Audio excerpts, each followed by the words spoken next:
learn a lot about the administration's actions from the comm strategy that they are deploying. I can give you an example. When President Biden made the decision to pull out of Afghanistan, to bring the last remaining troops home, it was a decision that he had to make. He had to come to it. Lots of people weighed in. But at the end of the day, the president had the decision to make. When it came time for us to sell that, right, to defend the president's decision to the American people, it was really important to ground it in the facts. What do we know to be true? What were the things that brought him to make this decision? Why did he feel like it was necessary? And explain that to people. And it was important for the vice president to be able to do that, for Secretary Blinken, Secretary of State at the time, folks at the Pentagon on down, the people within the comms apparatus in the White House. Everybody had to be clear. I say all this to say the way the Trump administration is deciding to, for lack of a better term, sell the decisions that the president has made to the American people on Iran, very telling. Here's Secretary Rubio. Are you saying there that the United States did not see intelligence that the Supreme Leader had ordered weaponization? That's irrelevant. I think that question being asked on the media, that's an irrelevant question. No, they have that is everything the they key need to build point a weapon. in U.S. intelligence assessment. You know that. No, it's not. Yes, it was. No, it's that not. The political decision had not I know been that better made. than you know that, and I know that that's not the case. But I'm asking you whether the order was given. And the people who say that, it doesn't matter if the order was given. They have everything they need to build nuclear weapons. Why? And now here's Vice President J.D. Vance. President Trump exactly make this decision, and did he coordinate with Israel? The president, honestly, Kristen, I don't know that any of us knew exactly when the president made the decision, except for the president himself. Leads me to ask the question, was it grounded in fact? Did they discuss a strategy? Do they believe they actually need to convince people? All because they didn't want to vote for the black lady. All because they did not want to vote for the black lady. All because they did not want to vote for the black lady.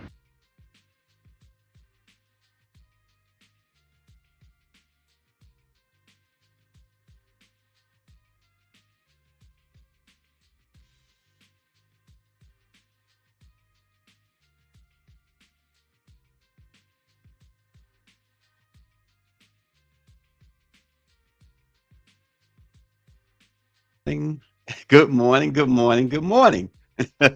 All because they didn't want to vote for the black lady. Welcome to Let It Be Known. What a morning, what a weekend. Niele, it is crazy.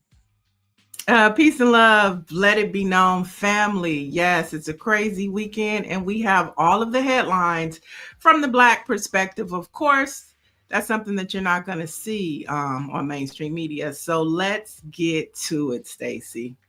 Well, you know, the black lady, former Vice President Kamala Harris said, kept saying, not once, not twice, but several times said, within 6 months, he will have you at war. It is 6 months in, and he has the United States at war.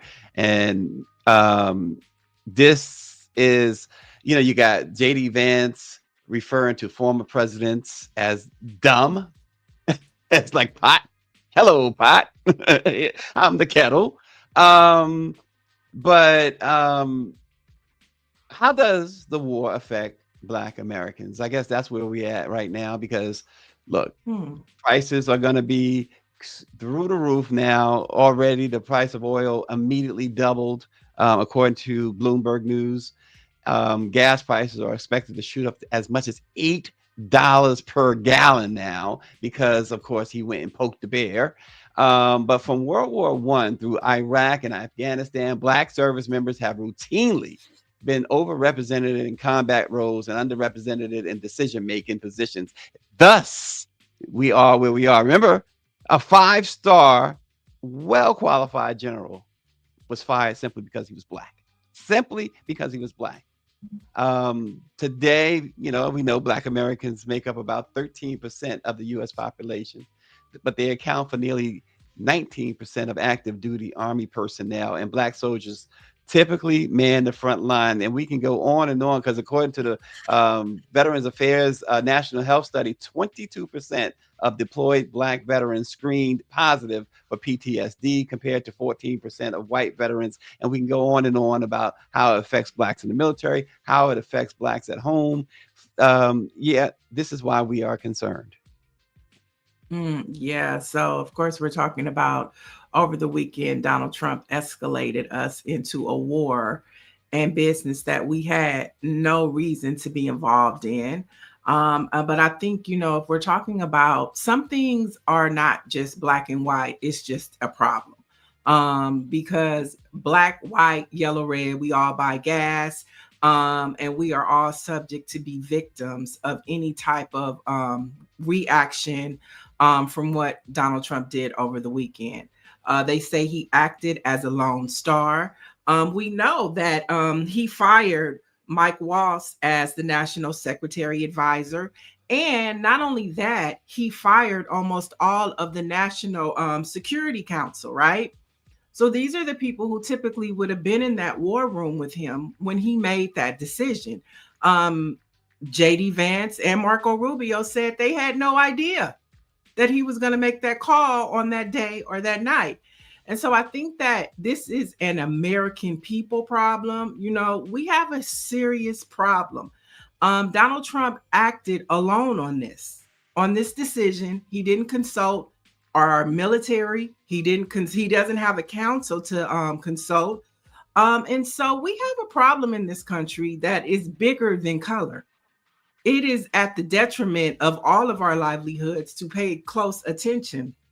I think that also when we look at now terrorism in this country and how it is going to racial profile brown people from Iran, people from the continent of Africa. Okay, so Black folks have already been racial profiled in this country, Stacy. We know that he's racial profiling brown people right now, and now he's added a third community to that. But we know before Biden and Kamala Harris left office, the number one threat to terrorism in this country was white folks. White folks was the number one terrorist in this country. So now they're off the table, and now it's back to us. It's back to our brown community, and it's to our brothers and sisters from the continent of Africa. So we have a huge problem that's happening right now, and I think it's bigger than just the oil situation. It's about racial profiling that is getting ready to happen to us at a tremendous level, Stacy. So it does come down to being Black. All that summarized to, it does come down to being Black. But it's not just Black people, it's brown people. I get it. It's everybody now. And the only people that are, I definitely get it. Friday at our BlackPressUSA staff meeting, Friday morning before all this broke out, we talked about Trump saying that he's going to mull over things for 2 weeks when it comes to Iran. And I said it at that meeting. I said, he's doing it tonight. It ain't gonna be no 2 weeks. He's doing it tonight. And he did it. And this guy, without consult, he said, the heck with what Tulsi Gabbard had to say. He got played like a fiddle by Netanyahu. That is the bottom line here. And this guy, he was also reeling from his failed birthday parade that was just a tremendous dud. So he had to change the conversation. And what greater way of changing the conversation and going and bombing really what turns out to be, according to the international community and those who inspect these sites, three empty sites. Don't be misled. There was no uranium in the air, no nuclear after effects in the air after these bombings. They had already cleaned them out because Israel had already been attacking them. So they were prepared. So whatever they may have, little Marco, been building in there, they had already removed it. You're a sucker. Yeah, you've been played. Yeah, I think also what is a threat to us is that there's a 22-year-old white guy named Thomas Fagate who is over the anti-terrorism program. And so this is the problem. That's 22 years old. That's He graduated from college, but he's a former gardener and grocery store clerk. And he's over Homeland Security, terrorism. From The Onion. Tell me it's from The Okay. Onion that So you're reading from The Onion. He's gonna oversee $18 million worth of grant programming intended to help communities combat violent terrorism. And at that time, when that 18 million was allocated, it was for them, white folks. Okay. So now all this money is going to be reverted back to victimizing communities of colors. And candidates, former Security Council people are saying that he's very green, and they wouldn't have even considered him for a junior level position, let alone running Homeland Security. But he got the job because he was loyal to Donald Trump. So all of these things are factoring in that we have to pay attention to, that's bigger than Donald Trump. It's this Trump clan administration that is going to cause more problems because of what Donald Trump is doing overseas. And the problems that need to be addressed are not going to happen. They're going to start victimizing people from Iran. They're going to start victimizing, anybody that looks like they have Arab or Muslim descent. They're going to be victimizing any brown person that looks like ICE needs to pick them up. And then, of course, they're going to go back to intensifying racial profiling for Black people. This is a huge problem for our country, and it's bigger than war. Yeah, there is a emergency meeting between Homeland Security, the FBI, and all of the governors throughout the country. Everyone is on heightened alert. Subways, underground, whatever's airports, everything is security is being tripled, and mosque and things of that place are being monitored. I am not getting on the subway. Not that I was going to get on the subway anyway, but the one thing I will say is that and all of the Middle East, and Russia for that matter, are upset with this. Yemen has come out forcefully and said that this is an act of war against all of the Arab world, Saudi, Syria, sure. all of them. So this is now not just Iran, because went over there, and now as they've labeled the U.S. for probably a century now, the Arab world, they've labeled the U.S. as the Great Satan. That's their wording. And you do stuff like this, and the everyday citizens of the Middle East believes this. They believe that they have every reason to believe that what they've been taught is true, that America is 1,000% evil and 1,000% the world's enemy. When you have somebody who won't even listen to their intelligence, who says, Tulsi Gabbard, I could care less what she says, you put her in that position to make decisions or to help make decisions.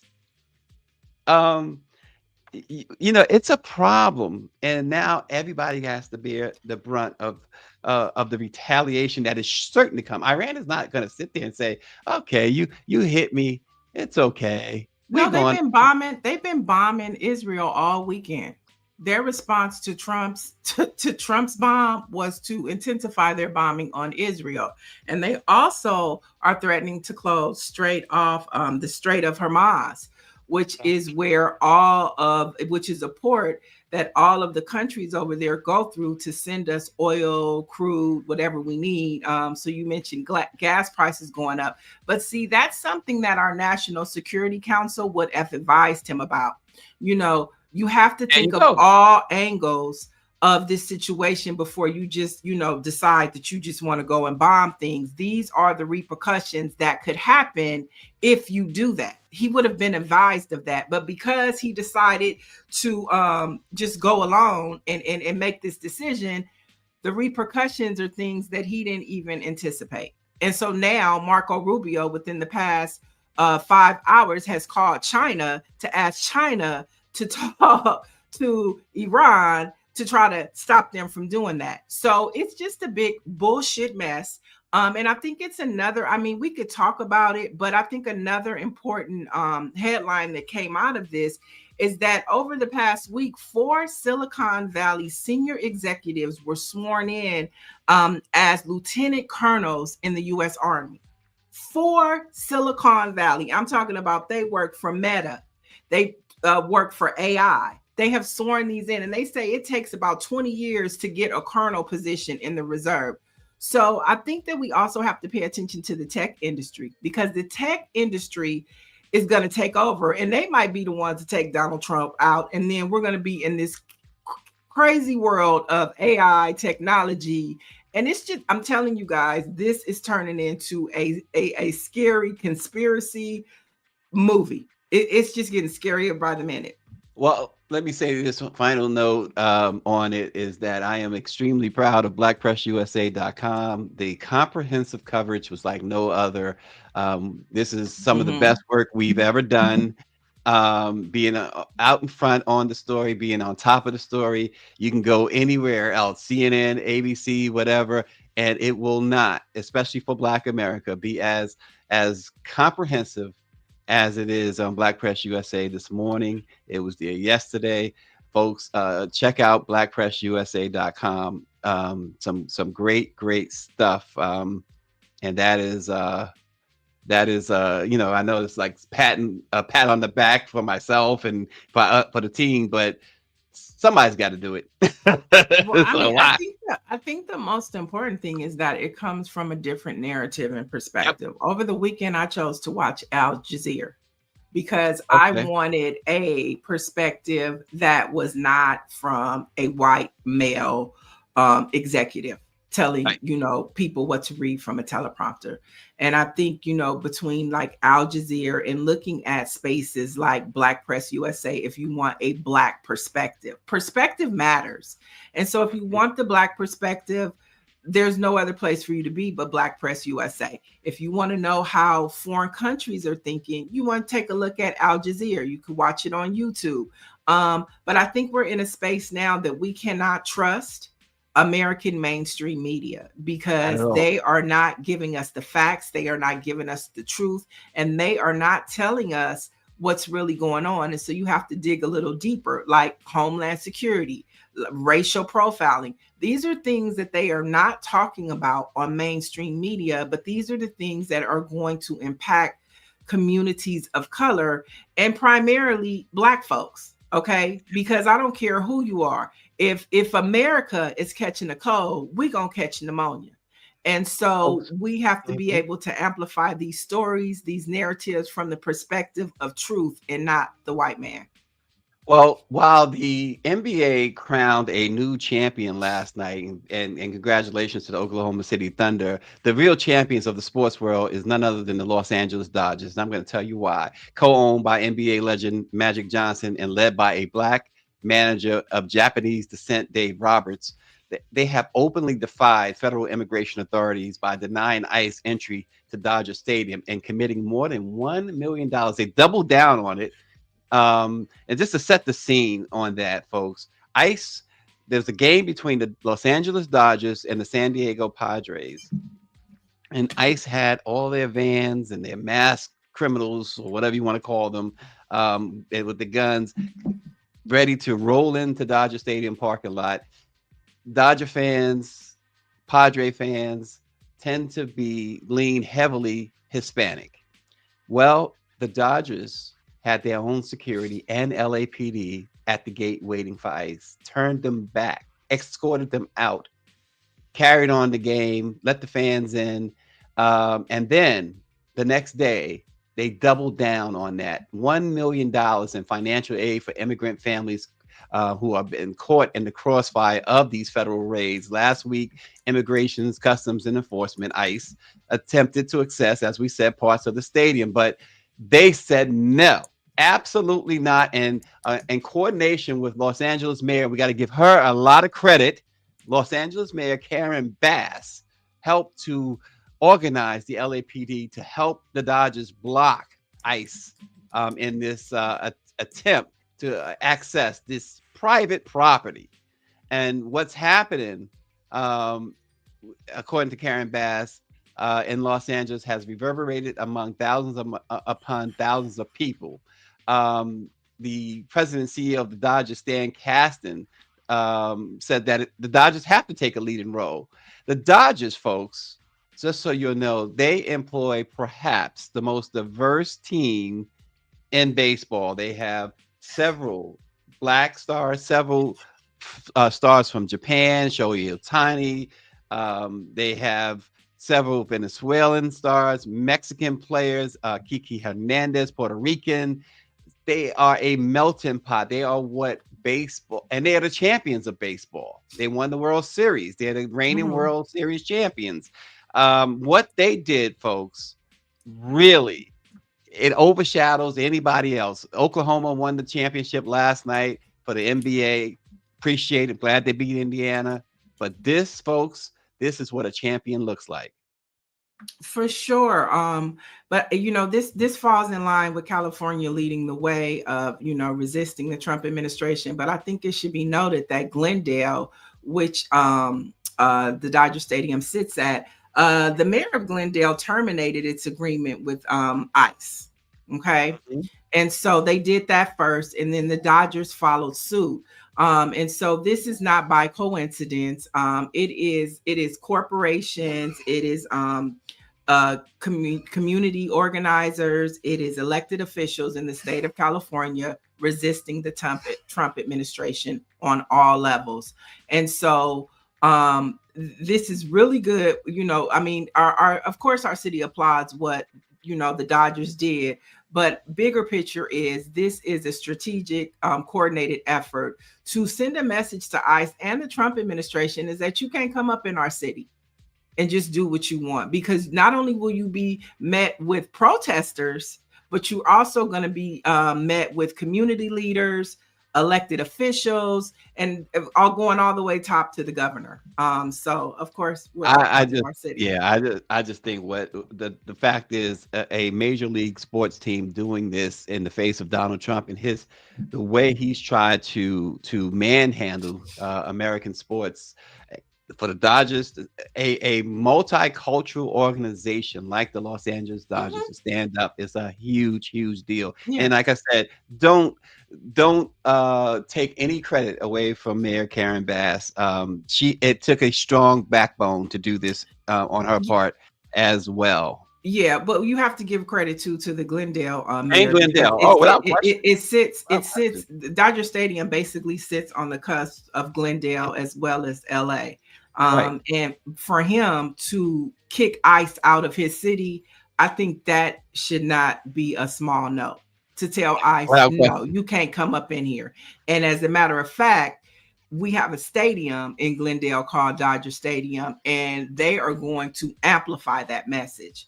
And of course, Karen Bass, we're hoping that, she pushes ICE out of our city as well. Yep. And as Dr. Jones said, especially as some other major league sports leaders have sponsored that ridiculous Trump parade last weekend. Real quick, I know we have a guest, and this probably leads right into that. Maryland Governor Wes Moore announced a pair of new executive actions aimed at restoring justice and closing the racial wealth gap for Black Americans in Maryland, marking the 160th anniversary of Juneteenth. Which, of course, is a federal holiday. America's only Black governor announced a new executive clemency order for nonviolent cannabis offenses.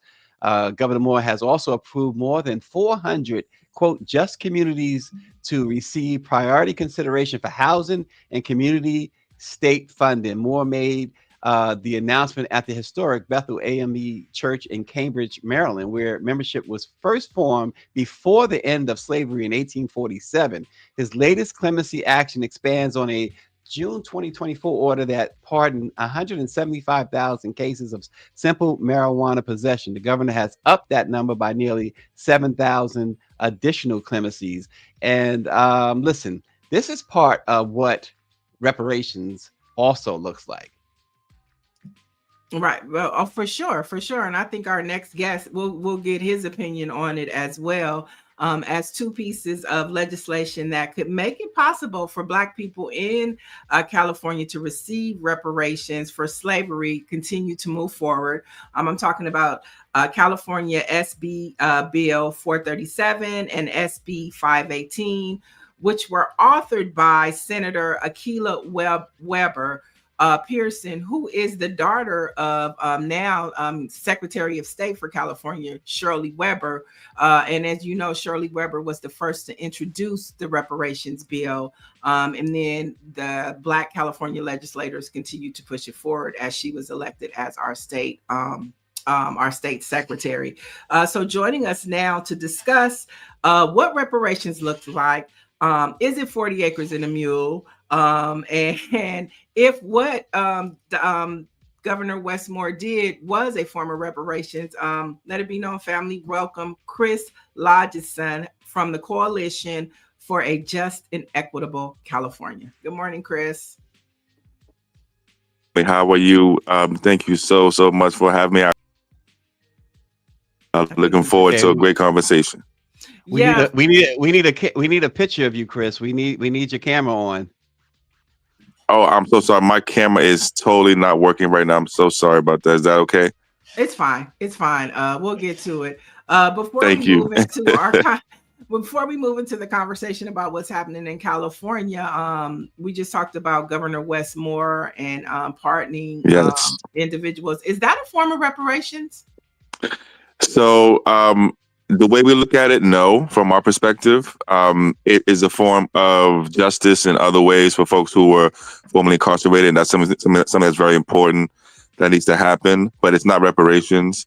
Reparations, as we look at it and as we work towards it, really is compensating directly, tangibly, financially, and economically people who had their economic wealth taken and stolen and plundered and robbed and exploited for generations. So while it's a good, step forward and it's going to benefit a lot of people, it's not what we would call reparations.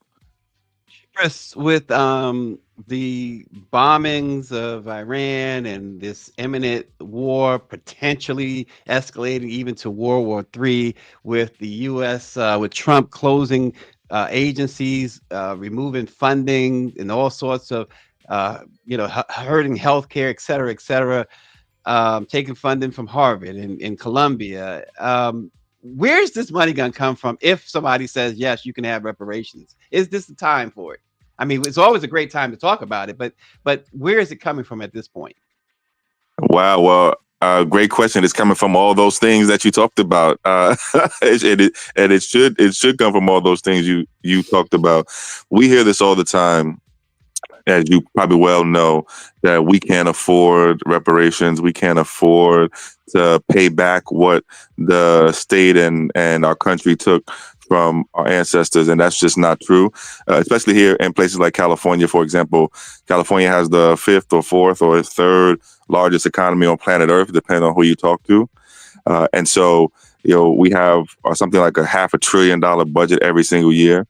And we're spending all kinds of money on all kinds of things. And ironically, as you probably well noticed too, it seems like it's always when it comes to what we need as a people and what we're owed as a people, where we're told that we can't afford it, or we don't have the money, we have to wait, et cetera. So it's not a question of do we have the money, it's not a question of do we have the funds, it's do we have the will, do we have the political courage really to do what the right thing is. Okay, let's set it up. So California did a 2-year study, which included the community historians and, of course, the Black California legislative members. There you see Big Money, you see Steve Bradford, and you see Governor Gavin Newsom. Oh, yeah. Who were all at the forefront of this thing. Big Money, shout out. And so 2-year study, came out with the study. Steve Bradford presented a couple of bills before he left the legislative, and all hell broke out. Oh, yeah. All hell broke out. Oh, yeah, I was there. You were there. So briefly, can you talk to us about the 2 bills that, or was it 2 or 3 bills that Bradford put up? Three bills that Bradford put up. at the time, the Black California Legislative Caucus supported the bills when they were first presented. But then when it got time to vote, you guys found out that they had a change of heart. And you guys, so you didn't storm the California State Capitol, but you guys did pull up. So talk to our viewers about what happened and what the Black California legislators did in that moment to Steve Bradford. Yeah, so man, we're gonna spill all the tea today in the morning. Good morning. So first, Senator Stephen Bradford, former state senator Stephen Bradford here in California last year introduced three bills. Well, there were 5 to 7 bills, but 3 of those 5 to 7 were really the focus of what was going on. So the first bill was Senate Bill 1403. That was a bill that would have created a new state agency whose job it would have been to check people's eligibility and process people's claims for reparations.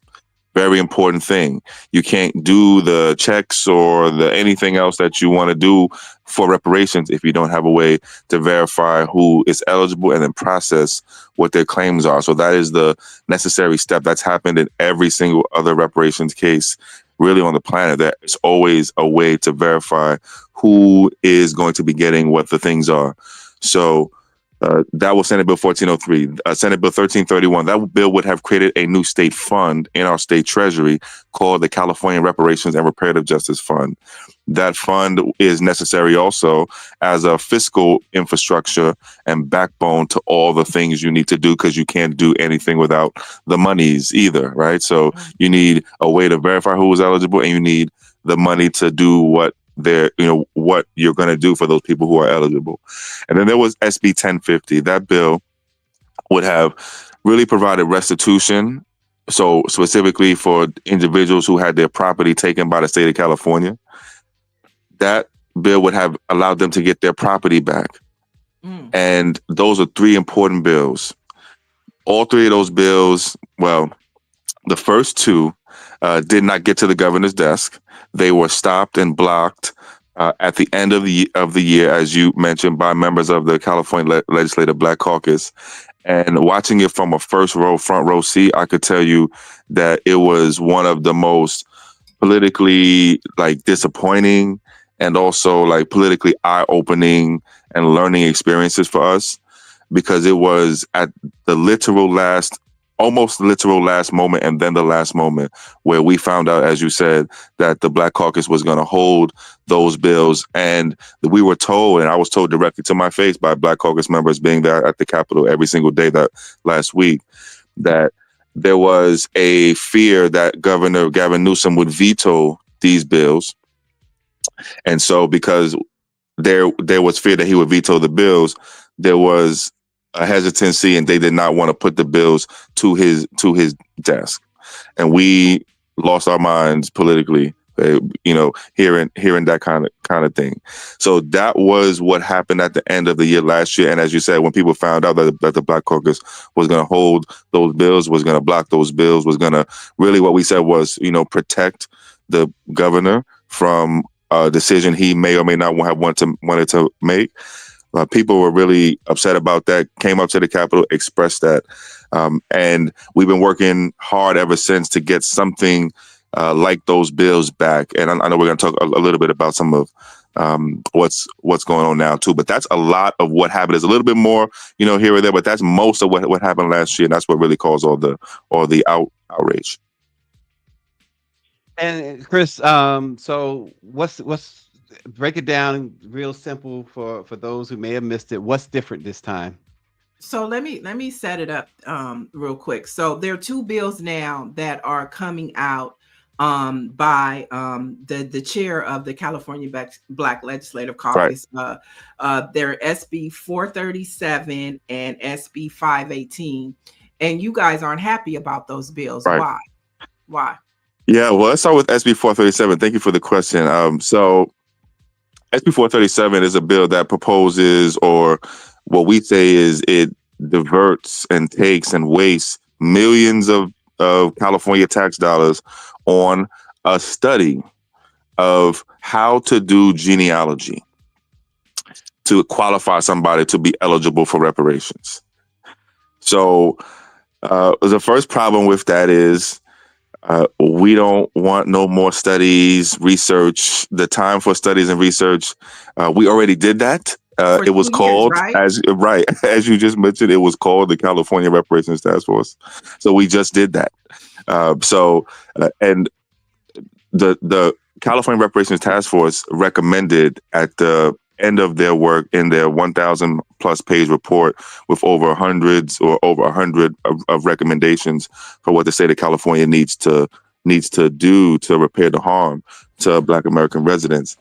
In that 100 plus page report, the task force said that the state should, to help people qualify and show that they're eligible, provide residents with direct genealogy research services for free. Mm-hmm.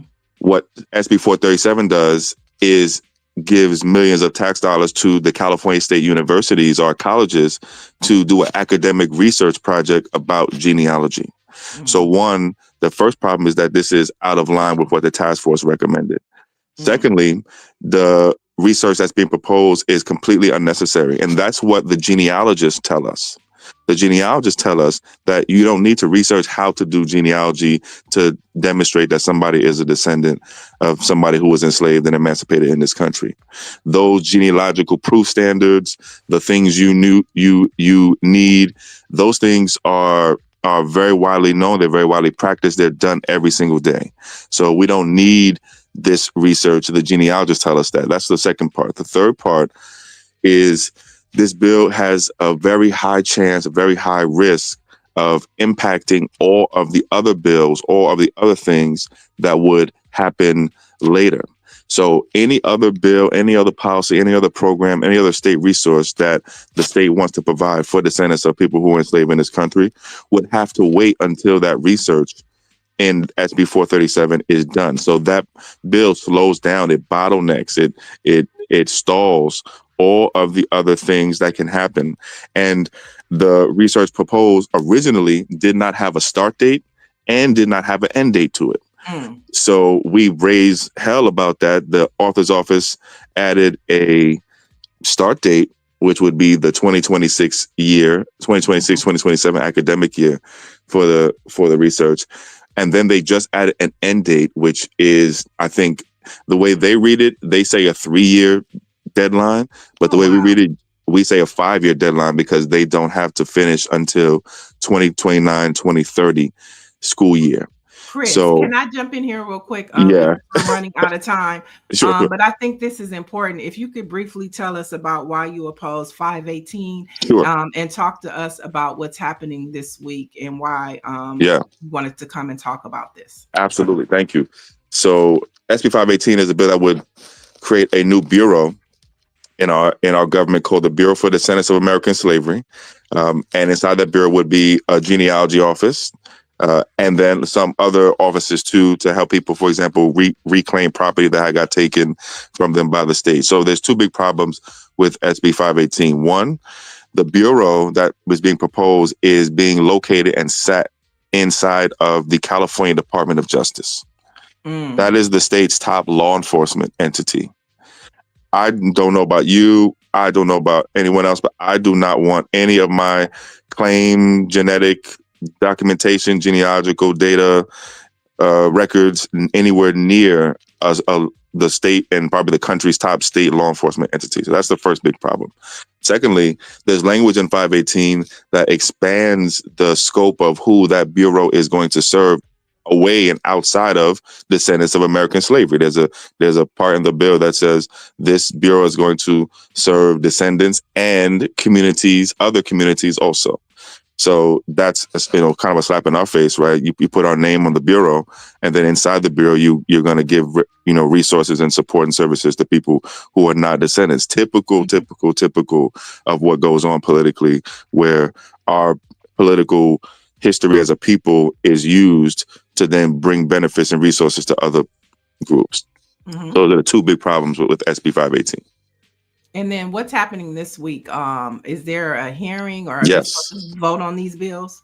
Yeah, so tomorrow, Senate Bill 437, that study bill, is up for a hearing in the California State Assembly Higher Education Committee, and that's going to be at 1:30 p.m. here on the West Coast. People can watch it live on YouTube at ETM Media Group on YouTube. It's live streaming. We'll be at the hearing. If you'd like to come to the hearing in person, you are more than welcome to come and give public comment. Again, it's at 1:30 p.m. at the State Capitol Building, room 126. And then you can also right now send a email to people on the committee and tell them that you do not want more research. You do not want more study. We don't need more research. We don't need more study. We just did that. What we need is action on reparations. And you can do that on our social medias or our website also. Thank you so much, Chris. We love to have you come back. Yes. And talk about We'd love art, because we want to talk about the rise of privatized prisons in this country. And I think art is a perfect platform to come and talk about that. Absolutely, will do. Thank you so much for your time, for your show, for your work, and look forward to coming back soon. Thank you. Good luck. Good luck. Well, I think what got lost in, remember not long ago, Mayor Wes Moore vetoed a reparations bill, and I think what got lost in all that was Wes Moore saying exactly what he just said, Chris just said, is that time for studies is over. Right. California did a very extensive 2-year study. And so the work has been done. And so we just need to implement, what has been happening. And go ahead. I'm sorry. Do you know their website or YouTube channel? Because he did mention streaming. Dr. Joni's asking about that. I'm sorry, Dr. Joni. I should have asked them. Oh, the streaming, we could get that for you. Maybe they're still on. But we'll try to get that for you, Dr. Joni. Well, for sure, we'll try to get that for you. If not, if the hearing is tomorrow, we'll have it for you tomorrow morning for the show. I'll make sure that if we don't get it before then. But I think as we look at what's happening with America, there's still some issues that Black folks are still advocating for. And it's our job to make sure that, like, we still pushing for reparations. And California is definitely leading the way. And they have advocates and lobbyists like Chris and his organizations that aren't just letting you push some paper through to say, oh, yeah, we're leading reparations. No, they want the tangible results, whatever 40 acres and a mule looks like today. We have a few more headlines to go through. Let's head to New York. Let's head to the other coast, the East Coast, where Congressman James Clyburn is under fire for endorsing Andrew Cuomo. Now, he's endorsing him for the mayor, and this comes just 4 years after Clyburn urged Cuomo to resign because of all of the issues that he had going on. And this also comes as there are 3 Black candidates in the race, and Clyburn bypassed them all for Cuomo. And, can we just be blunt for a change? Clyburn needs to go away. Clyburn has sold his people out more than once. And this is just another example. Just go away. Clyburn, your time has passed. We respect you, the job that you've done in the past. It's enough. Yeah, because when Nina Turner was running for Congress in Ohio, and she made a comment about Clyburn, he decided to run, I think her name is Shontel Brown, the congresswoman there now, and Nina Turner lost the race. And I think she's still bitter about that. She has every right to be. But that was another moment where, he put his nose in another state's business and, Yeah, that whole kingmaker thing has, went to his head. Kingmaker. Where's the king? The king right now is Trump. Did you make that? I mean, maybe your deal that you cut with Republicans 2 years ago, maybe that helped pave the way for King Trump. I don't know, but it's enough with Clyburn. And talk about racial profiling. We talked about that earlier. A new policy from the Marine Corps has targets on Black men of service. Now, Marines with razor bumps are now being told that they could be discharged if their condition doesn't improve in a year. Now, up to 60% of Black men get razor bumps, so this policy will hit them the hardest. Talk about racial profiling. Yeah, this is what people signed up for last November. Yeah. And it's like, are you really trying to get rid of soldiers when your commander in chief is starting a war and you're worried about razor bumps? Seriously? Unhinged. All right. And speaking of, we were talking about Clyburn, he is part of the DNC. He's known as the kingmaker of the DNC. But the DNC continues to spiral out of control. Now, as of May, Democrats had 18 million in the bank compared to the Republican Party with 67 million. Okay, so nobody's really pouring into the Democratic Party. Big donors are not stepping up. And in the first 4 months of this year, only 3 donors gave $100,000. So now you see all of these corporations pouring money into Trump and to the Republican Party. They were all at that wedding with the Clintons. All the top donors were there. Nobody cut a check for the DNC. Nobody cut a check. You can't go. You shouldn't get on the plane. You shouldn't get on a train. You shouldn't get in an Uber unless you're coming back with a check. Man, okay.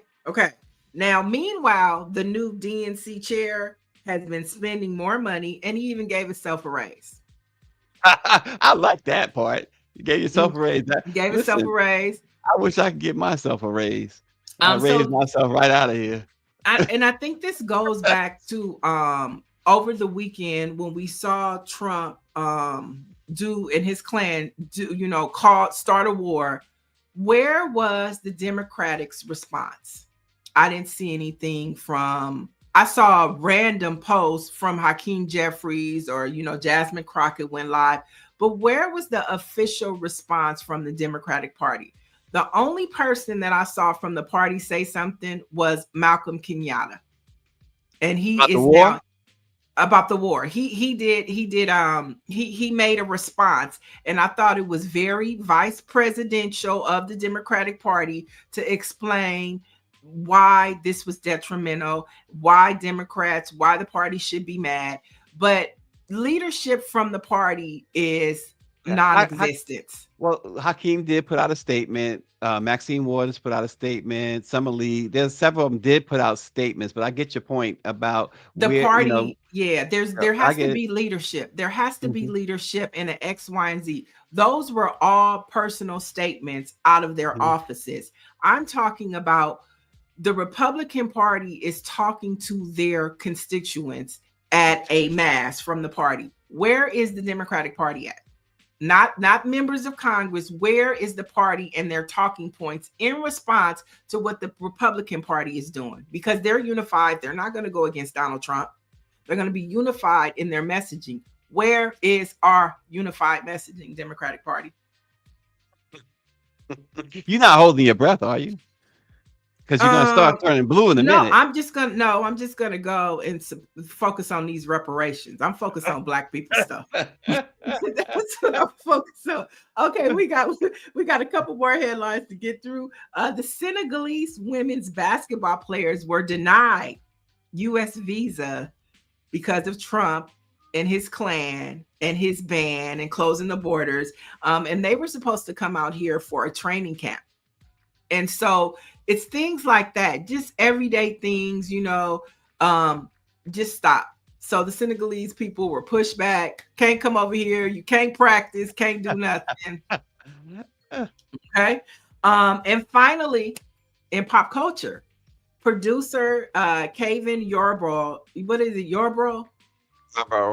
Yeah, Yarbrough, which is half of the 80s duo Yarbrough and Peoples, has died from heart disease. Now, if you remember, they were known for their songs, Don't Stop the Music, Heartbeats, Guilty, and I Wouldn't Lie.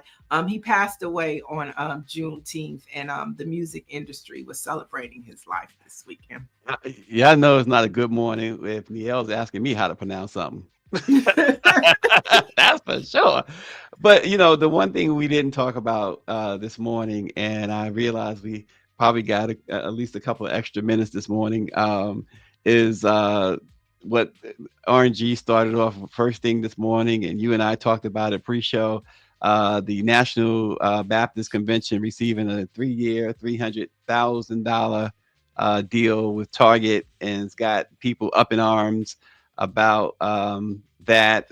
Folks saying it's sold out. Roland Martin broke it down to it's about $9.67 per, I believe, per church or parishioner or something of that nature. But the fact is, folks, the Target boycott still is going on. There are lots and lots of folks who are still not shopping at Target, and that's where it stands. Yeah, we're still boycotting. Yeah, it's still on, and yeah, Patricia Jackson Rowland called them out. Only thing I'll say is, I think a lot of people who are shouting about it the loudest is the people who will also take a deal. So, you know, just stay tuned, because I don't think Target is finished dealing with Black entities at all. And isn't that what we want? But isn't that what we Isn't that what we want? Isn't that what we want? We want them to invest in Black businesses, Black communities. And you know, they did the Essence Fest, people up in arms. I understand it. They now the $300,000 deal to, you know, I don't know, Niele probably has a better handle on this than I do, but is that a lot of money for the Baptist conference? Is that $300,000 what Roland says, a paltry sum of sell out to? I mean, I don't, you know, in the scheme of things, maybe that's the biggest check that they've ever gotten for a convention. You know, 300,000, you know, that could be a lot for a convention to receive. And with the thought of them investing into their church ministries. And so it's like, don't we want them to invest? We're still boycotting. And I think I brought up the point to where even that news getting out is such a small group of people who understand and knows what happened. The general public is still boycotting Target. You know, they have no clue that the Baptists took money. And they might not have a problem with it because, you know, the church is supposed to help the community. I think we should continue to push Target to be bigger investors within the Black community. And clearly, the Target is having meetings with Black organizations because they know they have a lot of cleanup to do. And I think that's what we want. So I don't think that we should close the door on communication with them. I think that we should keep it open. And I think that us in Black leadership, they need to find a way to work together better. You know what I mean? It hasn't happened. That's the problem too, Niele. That has not happened. You know, one of the watershed moments will always be, unless it changes, the Al Sharpton meeting. Al Sharpton has been so quiet since that meeting more than 2 months ago. Joel O'Brien has, let's face it, relatively quiet since that meeting more than 2 months ago. What's going on? You have to convey to people that you want to follow you lockstep and barrel. You have to convey the message to them, what's going on. You have to keep them, you have to be honest with them, update them, and strategize with them. Strategize. You can't just sit around and say, we're not doing this, and that's that. You have to strategize. And I'll tell you what, if Target came to me personally and gave me some life-changing money where I can go away and retire and say goodbye to y'all, I'm telling y'all, yeah, I'm selling out. I'm selling out. Right now, I'm selling out. Arsenio Hall did a joke some years ago and said that Bruce Springsteen had turned down a $5 million commercial to do a Chevy commercial. And Arsenio said for $5 million, he'd do a commercial for the Ku Klux Klan. And the bottom line is, and I know a lot of that was hyperbole, but the bottom line is that, folks, we are in a crisis, not just a normal situation here. Things are bad for everybody. Prices are extremely high with everything. And if Target is willing to make investments in Black folks, and we're going to sit back and say no, then maybe we got the problem. I mean, I'm not saying just take anything. I'm saying that there got to be some stipulations. Yes. Well, I think that that there needs to the boycott needs to have a bigger coalition. Because I mean, I remember when it first started, we've had Nikema Levy on a couple times. She's no longer at the table. I don't hear much from Tamika Mallory or Nina Turner, who were supposed to be to Jamal Bryant's left and to his right. And I think that I know the Black Church PAC is supporting it, which, you know, you have some mega church pastors, you have Warren and Erica Campbell, led by Pastor McBride, Leah Daughtry, Bishop Noel Jones. They're all a part of that. But what about the AMEs, the CMEs, the Baptists? I think that if we want to really advance this and be unified in it, we might have to take some plays from the civil rights era. You know, all those people, the big six, they didn't always get along. They didn't, but they understood the bigger purpose. And so I think that we need to go back to maybe some of those playbook things, and that Jamal Bryant needs to maybe widen his seats at his table. Well, I will say this, and maybe I'm saying too much, but the Black Press I've been with the Black Press for what, 12, 13 years. And I've seen memorandums of understanding with the NAACP, with the Urban League, with with the Black churches, with all these different Black organizations. And I've seen us do stuff for them. I've seen no how you say the word? Whatever. I've seen them doing the same stuff. That's the word I'm looking for. I've seen no whatever. I can't even say, see, I told you, don't look at me to pronounce stuff. I've seen none of that. No, I'm seeing zero. I'm talking absolutely zero. And I am not exaggerating. If it happened, it happened. I didn't see it. And I doubt that it happened. Yeah. None. I mean, and so this idea, we have been this institution for almost 200 years. We should be the institution right there, even in my estimation, above all those other institutions that with the letters, NAACP, NUL, et cetera, Black Chamber, et cetera. 200, our founders did this when slavery was still around. They were bold enough to say, we wish to plead our own cause for too long. Others have spoken for us. We should be at the lead. One of the publishers said to me the other day that Mark Morial said was at some event and saying how we must protect the Black institutions, and mentioned all these Black institutions, and not one time did he say the Black Press of America. I could care less about what anybody else. If ever we had some sort of arrangement with Target, if that was to come about somehow, I would not be in any way apologetic to anybody.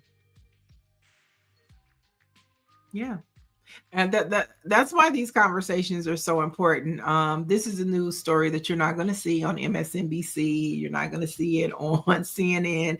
And these are issues that are impacting our community. Yes, we're impacted by the war. You know, we've laid out several reasons why, but there's a lot of other things happening within our community that we should be advocating for, that we should be mobilizing for, that go beyond Donald Trump. Donald Trump has taken up too much of the news cycle, and there's so many other things that are impacting us that he's also inflicting that we need to amplify. And so this conversation is just as important, because we're talking about equity. And I think that's what, at the end of the day, you know, Jamal, Roland, Black Press, we're all fighting for equity, but we have to find a way to do it together, because we're stronger in numbers. And all of these isolated island conversations that are happening, it's benefiting some, it's making others mad, but it's not helping the masses. And we got to figure that out. We got to, in the word, who said it? We got to straighten it out. Brothers got to work it out. Brothers got to work it out. Shoot. We got to do that. All right. So on our Black Fact. On this date in 1911, the NAACP was incorporated in New York. The nation's oldest civil rights organization's primary goal remains to ensure the political, educational, social, and economic equality of rights for all persons, and of course, to eliminate race-based discrimination. This is the date in 1911 that the NAACP was officially incorporated. Yes, and we have a few more days left for Black Music Month. Of course, this is June. So today, your Black Music Month fact is on June 23rd, which is today. It's significant for Black music history, as it marks the anniversary of the opening of Shuffle Along, the first Black musical to achieve widespread success on Broadway, and that happened in 1921. This past week was the anniversary of two huge albums, one by Prince and one by Michael Jackson. Prince's Batman album, which is one of the most undersung of all of his catalog. A great album from the Batman soundtrack. And Michael Jackson's History, Past, Present, Future, Book 1 was released last week. Those were just tremendous albums. Michael did the history tour behind it, and if some might remember, they built this huge statue of him somewhere overseas. I think it was in Brazil. They did this huge statue of him. I mean, this was at the height of his.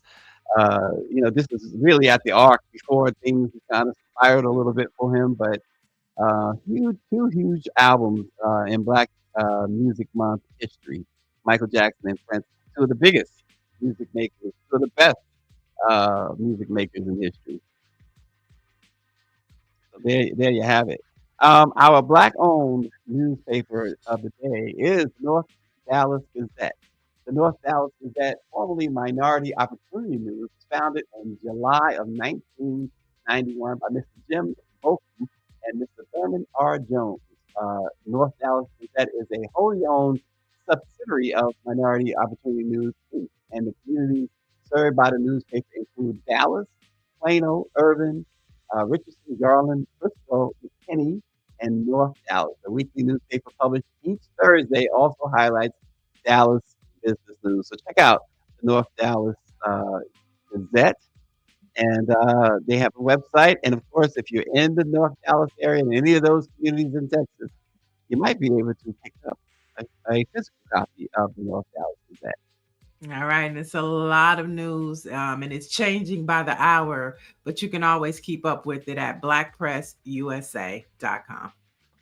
Thanks for watching, folks, and we will see you again tomorrow.